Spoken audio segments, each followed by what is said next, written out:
Salut à tous. Aujourd'hui, je vous propose un voyage fascinant à travers l'histoire de l'art. Et si peindre des dieux et des monstres était en réalité une façon de parler des hommes? La peinture mythologique, c'est cette tradition artistique extraordinaire qui puise dans les récits de l'Antiquité. Imaginez ces dieux de l'Olympe majestueux, ces héros légendaires courageux, ces créatures fabuleuses qui ont captivé l'imagination des Grecs et des Romains pendant des siècles. Leurs fresques, leurs mosaïques, leurs vases peints en sont les témoins silencieux. Après le long silence du Moyen-Âge chrétien arrive la Renaissance. C'est comme une explosion de couleurs et d'imagination. Les artistes italiens redécouvrent ces histoires antiques avec un enthousiasme contagieux. Prenez Botticelli par exemple.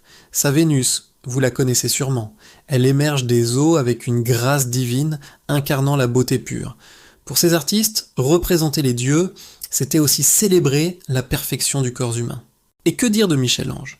Dans la chapelle Sixtine, il réalise quelque chose d'incroyable. Il fusionne la Bible et la mythologie dans des figures héroïques qui semblent prêtes à s'animer. Le Titien, lui, nous offre des scènes mythologiques pleines de vie et d'énergie. Ces œuvres n'étaient pas de simples décorations. Elles permettaient aux mécènes de montrer leur culture et leur raffinement. Au XVIIe siècle, Rubens nous présente des dieux et déesses débordant de vitalité. Ces toiles explosent d'énergie. À l'opposé, Poussin nous propose une approche plus méditative où chaque détail est réfléchi, chaque geste est porteur de sens. La mythologie devient un miroir de l'âme humaine.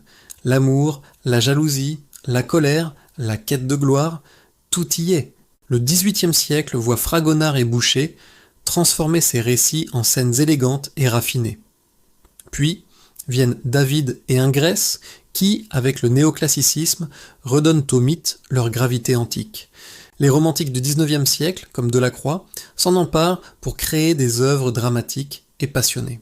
Même si la modernité a privilégié d'autres sujets, la mythologie n'a jamais vraiment disparu. Picasso et De Chirico y ont puisé des symboles nouveaux. Et aujourd'hui encore, ces récits millénaires continuent d'inspirer les artistes, des comics aux jeux vidéo. Car au fond, peindre un dieu, c'est toujours parler des hommes. Ces œuvres nous racontent nos rêves, nos désirs, nos faiblesses. Des émotions éternelles qui traversent les siècles.